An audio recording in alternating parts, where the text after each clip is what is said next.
sura ile ya pili, tasoma mstari wa 21 mpaka 26. Timotheo wa pili sura ya pili mstari ule 21 mpaka 26. Neno la Mungu linasema: basi ikiwa mtu amejitakasa kwa kujitenga nao, atakuwa chombo cha kupata heshima, kilichosafishwa kimfaacho Bwana, kimetengenezwa kwa kila kazi iliyo njema. Lakini zikimbieni tamaa za ujanani, kafuate haki na imani na upendo na amani, pamoja na wale wamwitao Bwana kwa moyo safi. Walakini uyakatae maswali ya upumbavu yasiyo na elimu, kijua ya kuwa uzaa magomvi. Tena haimpasi mtumwa wa Bwana kuwa mgomvi, bali kuwa mwanana kwa watu wote, wezaye kufundisha, mvumilivu, kiwaonya kwa upole wao wanaoshindana naye, ili kama ikiwezekana Mungu awape kutubu, kuijua kweli, wapate tena fahamu zao na kutoka katika mtego wa Ibilisi, ambao hao wametegwa naye hata kuyafanya mapenzi yake. Haleluya! Amen. Vigelegele kwa jioni ya leo. Ndani yake tunaishi, tunakwenda, tunapumua. Hakuna anayeishi kwa matakwa yake mwenyewe. Tunda wangu jioni ya leo, ingia kwa Kristo akutengeneze uwe chombo chake. Ingia kwa Kristo akutengeneze ili uwe chombo chake. Ukisema chombo, Kiswahili cha kawaida. Wamama nyumbani wana vyombo, na vyombo vyake aingia na visafisha na kuvitumia. Eti unajua mama, vingine vya udongo umeweka mle kabatini, vingine unajua unapoweka vipo kwa ajili ya kutumiwa. Pia hata mwanadamu chini ya mbingu, katika ulimwengu wa roho, nafsi yake inakuwa ni chombo, na inatumika sehemu hizi mbili tu katika roho. Akiwa hajaingia kwa Kristo, atakuwa chombo cha Ibilisi. Akiwa ameingia kwa Kristo, Kristo atamtakasa, ataondoa uchafu alioweka Ibilisi, ataondoa uovu, ataondoa miungu, ili awe chombo kinachomfaa Bwana, ili awe chombo chenye heshima mbele za Mungu. Lazima safishwe kwa damu ya Yesu Kristo, simba kabila wa Yuda. Inatakasa nafsi ya mwanadamu na kumfanya chombo cha Bwana chenye heshima. Haleluya, haleluya. Kila unayemwona chini ya mbingu lazima awe chombo. Hajaingia kwa Kristo, ni chombo cha shetani. Tutambuaje kwamba huyu ni chombo cha shetani? Anafanya kazi za shetani, maana anatumwa. Kaloge, kazini, kalewe, kavute bangi, maana amekuwa chombo. Zile pepo zinamtumia, maana amekuwa chombo cha shetani. Ikane mara ya Yesu Kristo mwana wa Mungu aliye hai. Ukiingia kwake mama, atakutengeneza uwe chombo chake Bwana chenye heshima mbele za Mungu. Kuongea kwako maneno atakolea munyu. Mlomolomo yaya, masirigaya, masagala yaya. Yana akikutengeneza Kristo, akakulanda fahamu, akili, moyo, unakuwa mpya mwingine.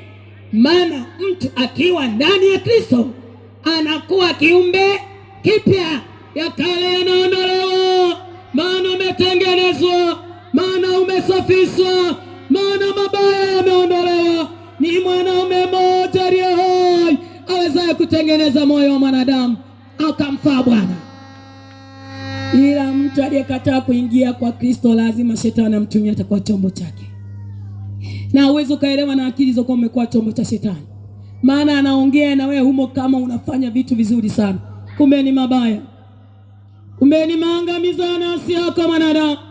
Kumbe ni mauti ya ni jehanamu. Yeye mwenyewe anafanya kazi zake, mmekubali kwa chombo chake, amehukumiwa moto milele. Kwa unapofanya kazi pamoja naye, wote ni msururu mmoja kwenda motoni. Ikane mara waweza kumpa talaka shetani, waweza kugeuka Kristo, Baba atakutengeneza, atatengeneza fahamu zako, atatengeneza akili zoibiwa. Kuna wababa wengine wao kwenye miji washaibiwa. Shetani amewafanya kuwa vyombo. Hata kikaa na mke anaongea hivi na mke wake, lakini yeye hayupo hapo. Anawaza hawala kimada kimemweka kwenye chupa. Akimtikisa hivi nyumbani anapatikana na mimi na haraka kuna emergency. That is why chombo cha shetani. Takuwaje? Unaenda wapi saa hizi mume wangu? Wewe usiulizane. Unaniuliza nini? Na majukumu mengi. Ndani chombo cha shetani anaenda kwa hawala. Ni shida. Mtu aliye chombo cha ibilisi atafanya mambo ya shetani. Apende sipende, maana ni chombo chake. Sikiliza mtu wa Mungu. Huwezi kujisafisha mwenyewe.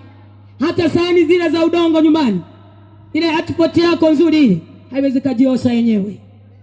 Yuko mwanaume mmoja aweza kutengeneza. Yuko mwanaume mmoja aweza kusafisha leo. Yuko mwanaume mmoja aliyeshinda kifo mauti. Yuhai milele, anaweza kutengeneza binti ukawa chombo cha Bwana kipya, kitani cha kupura. Unageuzwa, mabaya yote yanakuachia, maana umesafishwa. Wamama mnaelewa?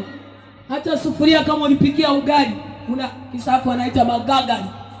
Nimeshikana na magagani. Mama anaelewa kazi yake. Akishashika hiyo sufuria utaona lote linang'ani kama alikupika ugali, kumbe lilipika ugali safi. Afu ndio safi ndio linatumiwa. Na Baba anatumia moyo wa mwanadamu kwa chombo chake ulio safi, ulioacha mabaya, ulioacha utamu, ulioacha mizimu, umeacha uongo, umeacha hasira, umeacha uovu wote. Mwenye uwezo wa kusafisha ni moja tu. Wewe ingia kwake jioni ya leo, uone kazi anaifanya. Anakutakasa na kugeuza uwe mpya. Haleluya, haleluya. Kuna mama wengine hata kikwazo amenuna.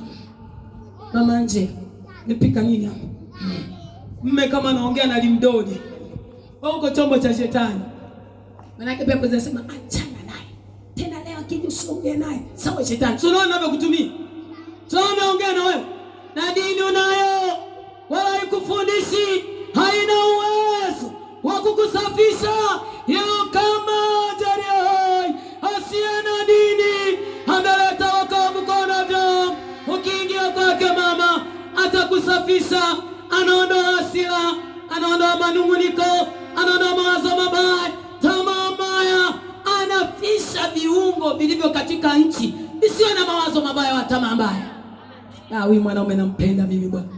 Hata mimi amenitoa mbali ni karabati. Shetani alikuwa ananitumia vibaya mno uende kuzidi wewe. Nikinuna mle ndani yule baba hawezi kakaa. Huyu baba kwanza ngoja nikapoteze mawazo huko. Kumbe ndio unaenda kumpoteza. Hauelewi. Unaharibu ndoa yako. Shetani anakutumia mwenyewe ndio chombo. Maana anakuelekeza mambo ya kuharibu ndoa. Alafu na wewe unafurahi. Kumbe ndio unajiangamiza. Sasa mandoa ni mandoano. Shetani anamtumia mke au mume haribu ndoa yake. Mabinti wengi wameharibika saa hizi. Wako kama mifuko ya kuchujia pombe. Yaani shetani anawatumia wenyewe waharibu maisha yao. Wawe kama mifuko iliyochuja pombe mbele. Inaitwa nzoie. Binti mdogo tu kama haribiwa. Nini? Shetani anamtumia mali chombo chake. Chokoke aweza kukoka. Chokoke aweza kuponya. Chokoke aweza kutengeneza masi. Anaweza yote. Hakuna neno asiyoliweza Bwana. Yaani bila kukimbilia kwa Yesu usalama upo. Sasa shetani anataka vyombo mpaka watoto ambao wako shule ya msingi anawatumia. Wiki iliyopita hii nilikuwa Mwanza na baba. Tumefika station moja. Kakuta mabinti mle nikaanza kuwashuhudia. Ile binti asema kwani mama nimeokoka nampenda Yesu. Asema bado binti. Takuwa huko kwenye dini ya kilokole tu ila kuokoka bado. Akasema sasa mimi nahitaji nisaidiwe. Ili pale ambapo mimi najiona niko sawa kumbe siko sawa. Kwa mnyenyekevu. Na wewe ndio anajeuri kweli ile hakuwa anajeuri. Nikasema umesema vizuri. Nataka nikupe channel ya mahubiri. Ukisikiliza tu ile injili itakusema afu utaelewa sehemu ni wapi umekuja kaa vizuri. Manake toka mnasoma ukoka bado hujaokoka. Akasema sasa mama, hali tuliofika sasa hivi ni mbaya. Mimi nina binti yangu. Ni mdogo tu kama na binti. Ya binti yake iko darasa 6. Hali iliyoko sio vile watu wa Mungu wanavyotazamia. Shetani ameweka vyombo watoto wa shule ya msingi. Anawatumia. Anawaharibu. Anawatuma kufanya kazi zake nzito na ngumu. Mtoto anaona sawa tu. Ana mikocho mitatu. Anasema yeye mtoto wa darasa la 6 mama nilichokutana nacho. Nimenunua simu nyumbani. Najua wengi wazazi wafanye kazi. Akiwa yuko kazini anataka jua habari za nyumbani. Si ndio hivi eti? Anataka jua akipiga simu. Hawanaelewa nini, kuna shida gani hapo nyumbani au natakiwa nini. Sasa ile simu nimeweka kwa ajili ya matumizi ya kwamba akiwa pale nyumbani ni wanapigia, unala kuelekeza, wanatuma mtu afanyeje. Sasa narudi kazini. Kabidi niangalie ile simu. Anakutana na simu zimepigwa, message zimetumwa. Message za mapenzi.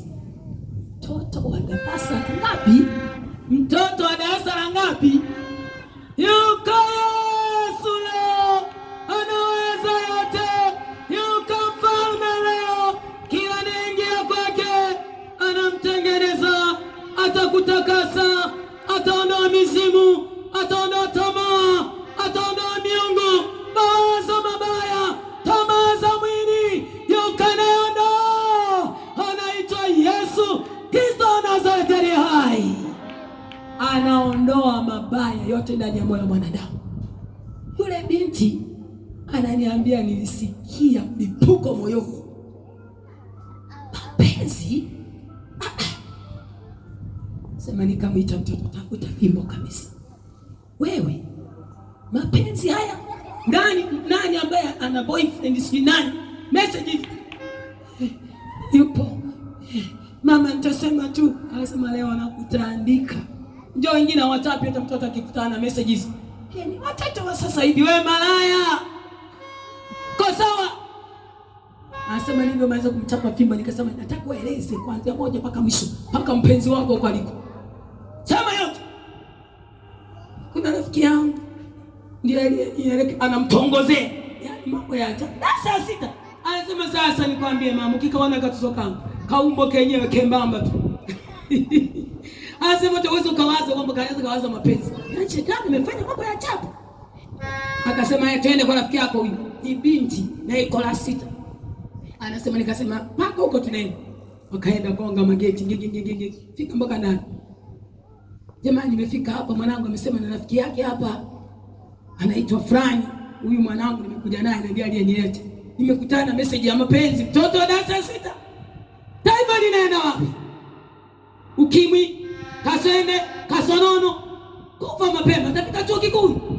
Chako Yesu leo, yani tabu. Chako Yesu leo, anaondoa dhambi. Chako Yesu leo, anaweza kutengeneza, kugeuza fikra na fahamu, yani fahamu zote za dhambi zinaondolewa na Kristo. Hauwezi kwa akili na fahamu. Anasema wazazi wanasemeje?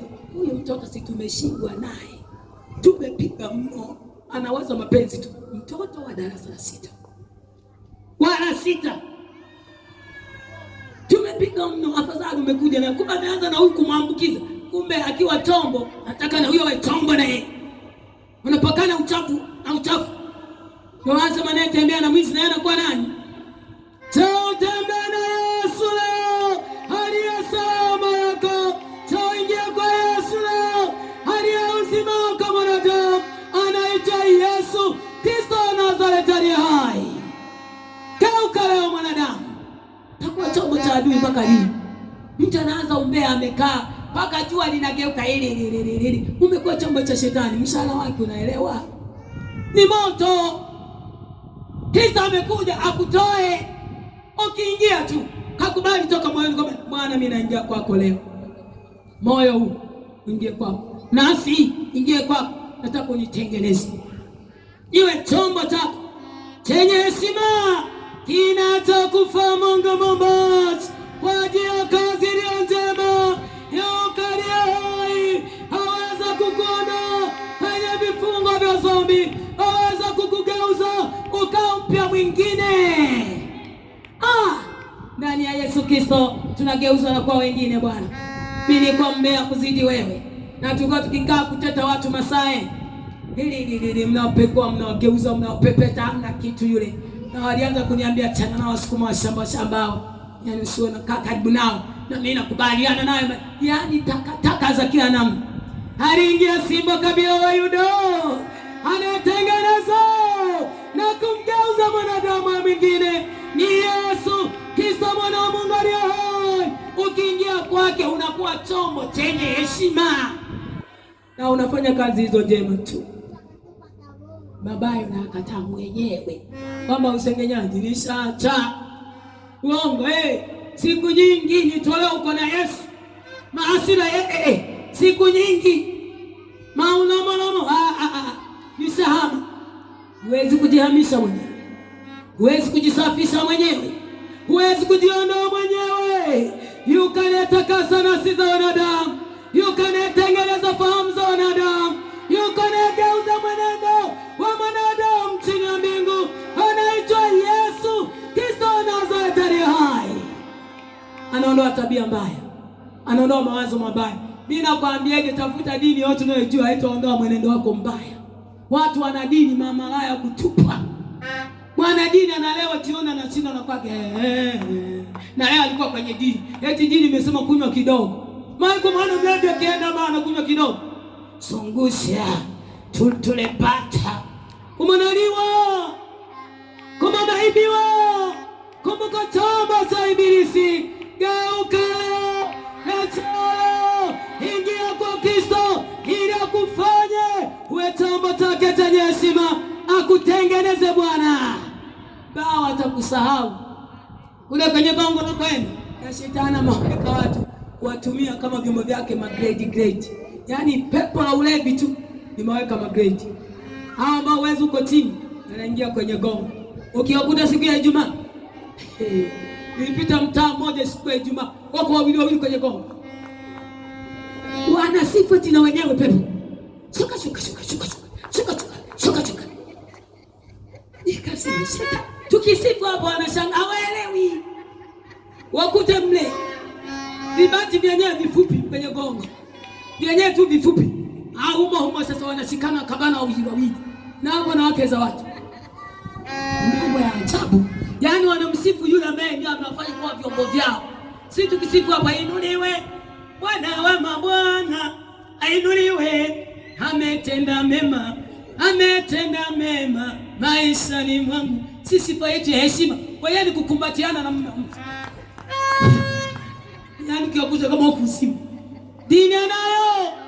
Haya kwa masifu mapepo. Yukalo aliyeimile. Yukalo haza kukoko.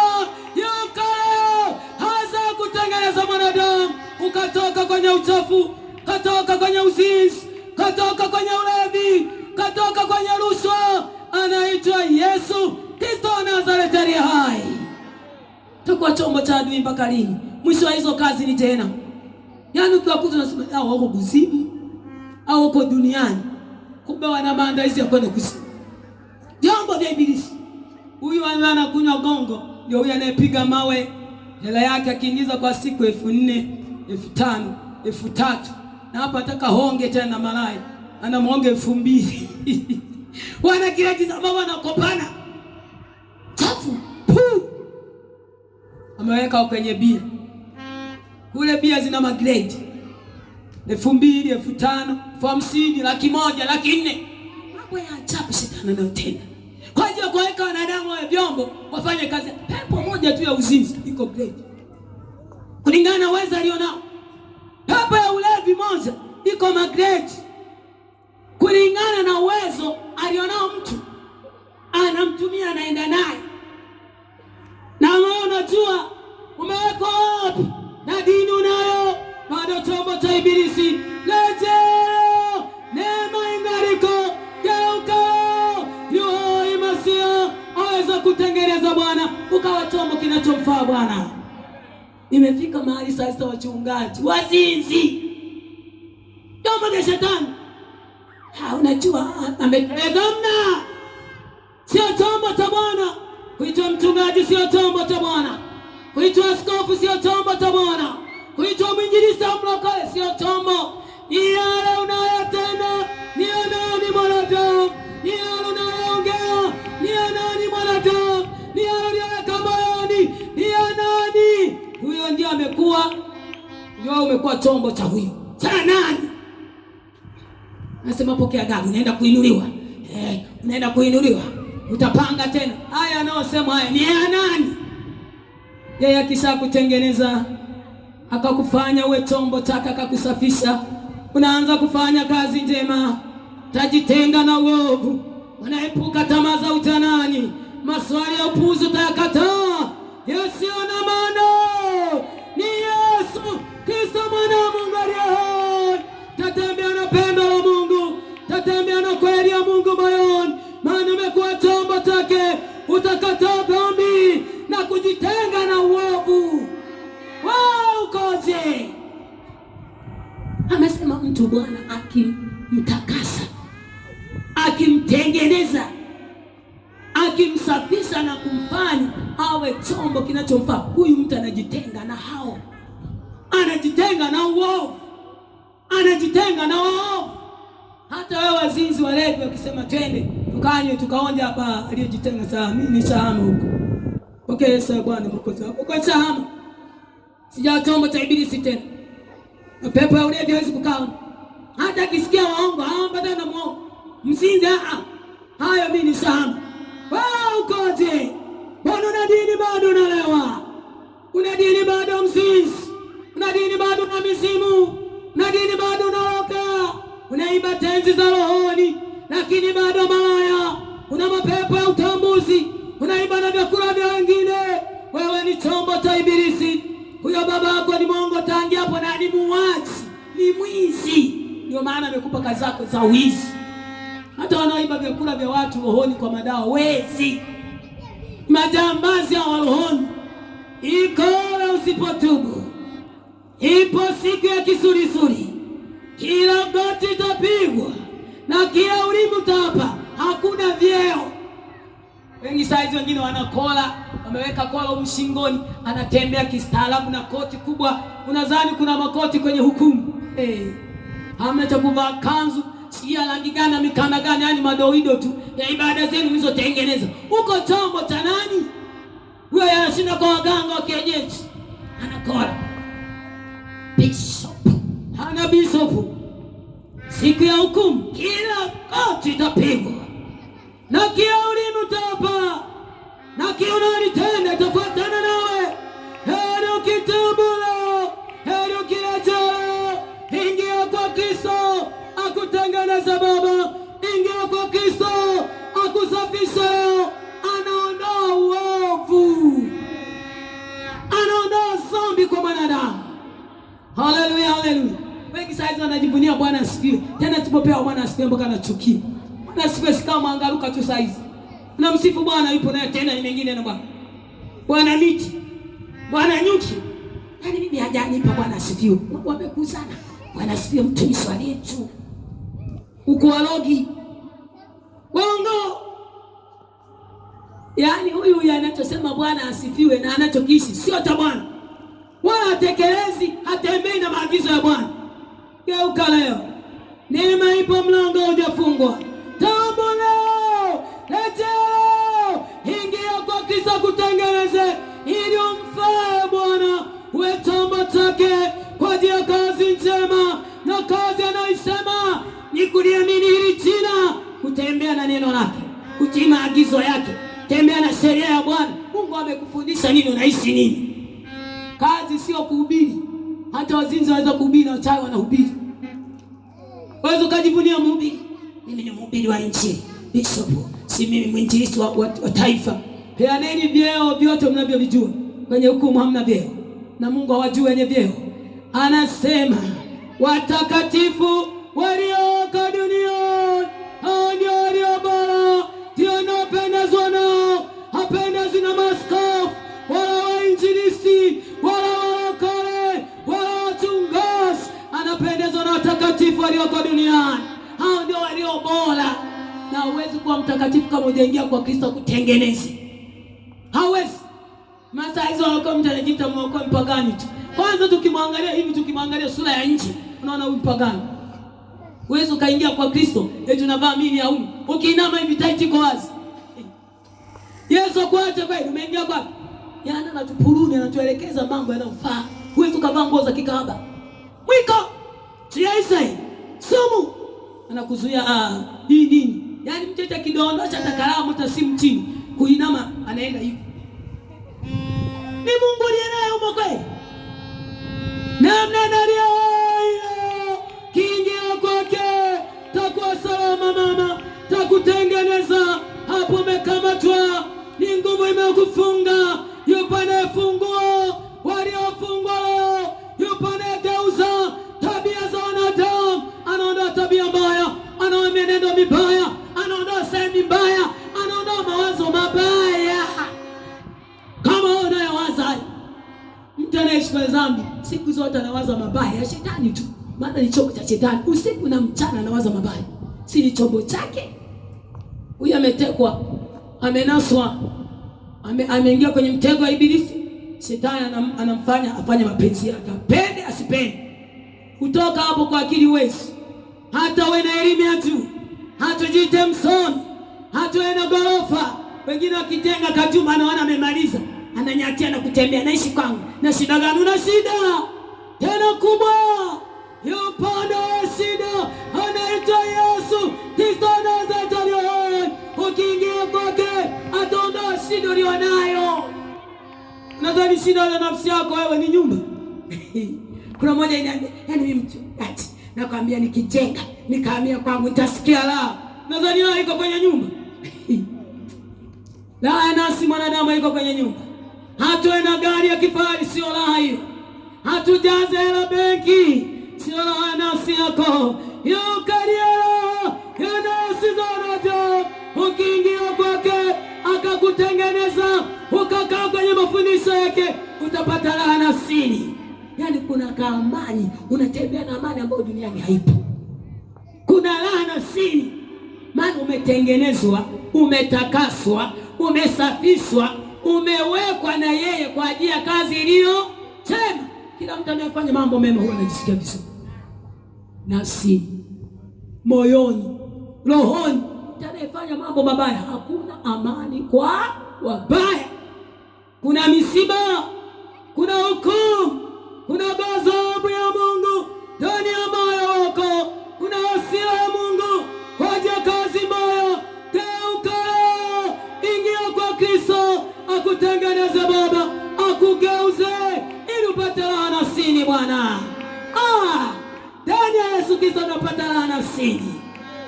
Kuna raha kwake Bwana. Unapofanya kazi yake njema, yeye anakuambia mtu amekutukana, alafu wewe ukasikia kusamehe, mle ndani utasikia raha mno. Kwanza mle ndani, yaani ulivyosamehe, hauna kisasi na yeye. Hata wewe mwenyewe unajisikia vizuri. Maana umefanya kazi iliyo njema, hauna visasi, hauna ila, hauna mawazo mabaya. Huko ndio kuna raha. Huko ndio hiyo inaitwa kazi njema. Inampendeza Mungu kwa unatekeleza maagizo ya Mungu. Unaishi sawa na neno la Mungu. Wao ukoje? Moyo wako ni saidi. Dini unayo, lakini bado chombo cha ibilisi. Unatuma kazi zake. Una mahawala 7 na dini unayo. Unaroga wengine. Una mamizimu ya ukoo. Na moyo wako ni saidi. Wewe mwenyewe muongo. Na huyo ibilisi ni baba yako uongo. Ndiye amekwambia haya mauongo, na anaongea na watu. Ukisema hapa uongo na nini utapata na hela. Mwanadamu anacheka, ngoja niseme uongo, yaani kidanganya hivi unapata ngapi? Kumbe unadanganywa. Sawa, dhambi ni mauti, na itakayolipwa ni roho yako. Huo ni udanganyifu, mazingaombwe ya ibilisi. Uendelee kukaa kwenye dhambi. Heri ukigeuka leo, karejea kwa Baba aliye hai, kaingia kwa Kristo, akutengeneza upate ufahamu wa kimungu. Mtu akiwa na ufahamu wa kimungu, hata pewe mahela mamilioni, anasema pana, rusha sichukui mwiko. Sikuja na kitu duniani, sitatoka na kitu. Tawa na kulizika ni faida. Anakataa hela haramu peupe. Nini ameingia kwa Kristo, anajua yaani raha yangu sio hizi hela haramu. Usalama wangu sio ufisadi. Usalama wangu sio rushwa. kuiba, ameelewa, maana amesafishwa, ametengenezwa fahamu, amegeuzwa. Ukigeuzwa kaka, utaelewa ya kupasayo. Ukigeuzwa binti, utaelewa ya kupasayo, utakataa mabaya. Ukigeuza baba, utaelewa ya kupasayo, utageuzwa fahamu. Yesu ni mzuri mno Bwana. Yaani ukiingia kwake akakutengeneza, unageuza hapo, unajua yanayokupasa uyaendee. Hapo nakataa mabaya. Nini? Umetengenezwa, umesafishwa, umewekwa kwa ajili ya kazi iliyo njema. Wewe unafanya kazi gani mwanadamu? Na moyo wako ni shahidi. Hiyo roho yako inafanya kazi kila siku. Inafanya kazi hivi, mbovu au njema, kazi mbaya au nzuri. Hata kuhubiri, watu wanahubiri kazi mbovu, wanahubiri ubaya, uovu, sio mapenzi ya Mungu. Unadhani mtu anamwambia mtu ndaka gari, unadhani mapenzi ya Mungu nafsi ya mwanadamu ndake gari? Inaenda wapi na gari? Anataka anampa eti nafsi yake chukue miungu ya dunia. Miungu ya dunia na mbingu ni moja tu, wa kuingia kwake Baba aliyemtoa anaitwa Yesu Kristo Nazareti. Nafsi yako ingia kwa huyo, ni njia ya kumwona Baba milele. Ni Yesu mwana wa Mungu aliye hai. Amesema mimi ni njia, kweli na uzima. Tunataka huyo ndio tumpokee, tuingie kwake, sio magari. Wale wapagani wangapi wana magari ya kifahari na wametoa makafara? Wangapi wana ndege, wana magorofa, wana magari masamtera ya kusafisha? Ameiba, amefanyaje? Ananunua masamtera, safirisha masimenti wapi, anasafirisha mizigo ya nini, kila sehemu, mingine Rwanda, mingine wapi. Kwa hiyo ana Mungu. Kwa na Mungu ni kitu kingine, ni kuacha kazi mbovu za ibilisi. Kwa na Mungu mwanadamu ni kuacha kuwa chombo cha shetani. Kwa na Mungu ni kufanya kazi iliyo njema. Tembea na neno la Baba, kulitendea kazi. Tembea na sheria yake, fanya kazi iliyo njema za Baba wa roho. Hata kama unakaa kwenye nini, kwenye soropo inayovuja, wewe uwe na Mungu tu moyoni. Una kitu cha samani, ulikalia na gorofa. Siku akiondoka, mwili unarudi udongoni kama wewe. Hata kama watafute sijima nini, wanachukua eti, wanachukua ile jeneza mwenye hela, wanaanza kuliinua na wichi la nini, eti linapanda jeneza, wanafanya hivi. Uongo tu. Eti wanaaga jeneza. Kwa heri jeneza. Kwa heri unaaga jeneza, inasikia. Ndio hiyo mtu mnaharibu hela, maana alikuwa nazo. Hamna lolote. Yaani aliyezikwa watano, wakazika wakaondoka, na huyu anayepamba hayo hamna lolote mbele za Mungu, wote kwenye hukumu. Ya mtu aenda afurusha haya madoido ya wanadamu. Na wanapenda madoido kama wao wanavyopenda. Nilienda msiba mmoja, mama mmoja anasema watoto wake sasa wametengenezwa kuna harusi. Dunia imefika mbali. Yote tunatabikia hata kusaidia. Haya madoido ya wanadamu na haina msaada wote. Baada ya kifo ni hukumu. Unaenda na furushi lako, wachome moto ili mwili, wafanyaje, watupe huko. Uhusiki wewe. Wewe umeenda na yao uliyotenda, anakupeleka mahali sahihi. Ulitenda nini? Ulifanya kazi ya nani? Mbaya au njema? Sasa baada ya msiba tumekaa, wameleta wapambaji. Kashangaa wanapamba. Wanaanza hamna kupika. Tuleta wapishi. Tulia, tumekaa hamna kupika. Wameleta picha makubwa ya marehemu. Imesimamishwa kama hapa kwenye mlango, ni kubwa kule juu. Nikasema na marehemu leo hata kuabudiwa umekwenda. Na ili picha ni refu. Kuna mambo duniani. Sikiliza mwanadamu, fanya unayotaka, yote hayo ni yako. Anachotaka Baba ingali uhai. Ingia kwa Kristo kutengeneza. Ingia kwa Yesu akusafishe. Ondoa uovu, ondoa mabaya, akutengeneze, ondoa fahamu za dhambi, akugeuze uwe chombo cha Bwana chenye heshima. Fanye kazi iliyo njema, ukitengana roho na mwili. Malaika wanakuja kuchukua, unawekwa paradiso, mahali salama. Madoido hayo hayapai kitu, wala hayasaidii chochote. Wamekaa pembeni wa mama na semeji, wakaleta, wanachukua makamera, unadhani ni harusi kwamba hivi na zenyewe mnaangalia aliyekufa tena. Mnataka mizimu eti. Mimi najua nilikuwa nafunga ndoa kwenye dini fulani, ndio makamera walikuwa wanachukua. Hii siku moja tukikaa na rafiki yangu, tunakaa pale sebuleni, mnaanza kukumbushia nilikuwa binti mdogo wa kipindi kile, mnajiangalia wenyewe. Sasa aliyekufa tena mnamwangalia marehemu ili weje. Baada ya kifo hakuna kinachoendelea, amemaliza, amefutwa na haitaki kumkumbuka, haina maana. Sasa na hayo makamera ya nini wanadamu? Makamera yanachukua. Tukaona juu, mimi nilikuwa mshamba mno, na mkini nao ulikuwa mshamba, tulikuwa wote. Nasema jamani, kuna kitu kama ndege juu kanafanya kuna nini leo? Kumbe unachukuliwa na mti wote. Tumekuwa tena kama tuko mbugani. Huko kwenye ndani huko Serengeti wapi ndio wanaochukua mikanda ya wanyama waangalie tembo wako wapi. Saa hizi zimekuja mpaka wanadamu kwenye msiba. Na madoido hayo yasikutishi, hayana faida yote. Ni madoido ya wanadamu. Mungu anataka ingali uhai, ugeuke, uingie kwa Kristo, akutengeneze mama, akutengeneze baba, akutengeneze kijana, umfaye baba. Fanya kazi iliyo njema, wacha umalaya, wacha uzinzi, wacha utamu, wacha uongo, wacha usengenyaji.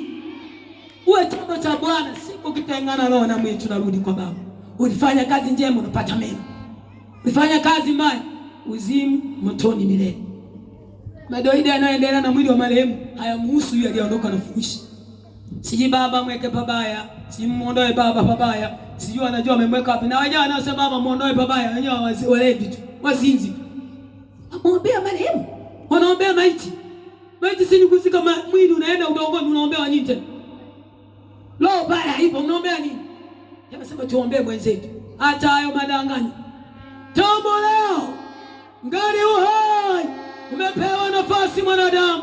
Ingia kwa Kristo, ngali uhai, ili akutengeneze, ili akusafishe, ili umfaye Mungu. Wacha kazi mbovu, wacha kazi mbaya, wacha uloki. Kwenye mtata majirani anasema katawi haka kama mama, jamani tunateseka. Paka nini kazi mbovu hizo? Yaani kwa kweli mtaa utala hamna. Kuna mmoja mimi nimehama kabisa, mchungaji wa mtaa. Hapa watahamishwa tu wachawi. Kuhamisha watu. Takao hamisha wao. Amehama ameenda huko polini kabisa. Nikasema wewe wachawi hao muhami mtaa kwa kuhama ulipojenga, ameuza nyumba ameenda kujenga huko mbali peke yake. Hata huko anafika. Wana usafiri wa kitinga mmoja. Unasubiri giza ndio anapaa. Unasubiri giza ni silete kama ni ndege tupande. Sasa mchana tupakie abiria tuende Mwanza. Toka kusafiri kwa Mbeya tupande hizo nyungo. Mchana uweke stendi hapo, tengeneza uwanja wewe. Sasa kama ni usafiri, kwa nini unasubiri usiku? Hata kazi mbovu, hata utawi, hata uganga, hata kazi mbovu mwanadamu. Leta hizo nyungo tuchome moto. Za nini sasa? Mtu mwenyewe ukimwangalia mashuka yenyewe yamechanika nao nalia. Mangu amehindurani. Kitenge kimechanika hapa, anakishona na kigeuza hivi. Sasa hayo maisha nini? Toka kwenye mabaya ya ibilisi leo. Toka kwenye dhambi leo. Ingia kwa Kristo okolewe. Na unapokuja njoo na hayo masempele na manini, nyungo hizo lete zote zichome moto. Utoke kwenye hiyo kazi mbovu. Toka kwenye hayo bakanini. Kazi zisizofaa kwenye dini wao yamewahi. Si anakula kamkate kwenye dini yake, si anaiba tenza rohoni. Unadhani utajificha kwa Mungu? Jidanganye. Hamna nini niona na inukaga na nyungo zangu saa 9. Huo usiku ni wake. Saa 9 ni yake. Aliyeweka mchana ndio aliyeweka giza. Hafitiki. Mimi sioni. Uoni na watu na Mungu naona. Siku kiondoka unaondoka na furushi. Wala usipotubu. Neema inakuita leo tubu. Mlango wazi, tubu leo. Ingia kwa Kristo leo. Akutoe kwenye kazi mbovu. Ingia kwa Yesu leo. Toka kwenye kazi mbaya. Ili akutakase, ili akusafishe, ili akutengeneze. Fanya kazi iliyo njema mbele za Baba aliye hai. Simama kwa miguu miwili Mungu aliyokupa. Na mimi amesema nawe jioni leo. Mlango wa kuingia, utakaswa, utengenezwa na Kristo. Ni moyo wako kuamua kuingia kwake leo. Usiingie kwenye dini yoyote. haiwezi kutengeneza. Utakuwa na dini bado utafanya tu kazi za shetani. Utakuwa na dini bado utakuwa chombo cha ibilisi. Utaoga upende usipende, tazini upende usipende, hakuingie kwa Kristo. Yeye ndiye ana nafasi ya kutengeneza mioyo ya wanadamu iliyoharibiwa na ibilisi. Anatengeneza fahamu za wanadamu zilizoharibiwa na ibilisi. Anatengeneza hata akili zilizoharibiwa. Ni mwanaume mmoja tu aliyeacha enzi na mbingu anaweza kutengeneza jioni ya leo. Sogea karibu na jukwaa, fumba macho. Aliyeko mbali unaweza ukasimama, tuombe pamoja na wewe, hasa zaidi kwa wale waliosikia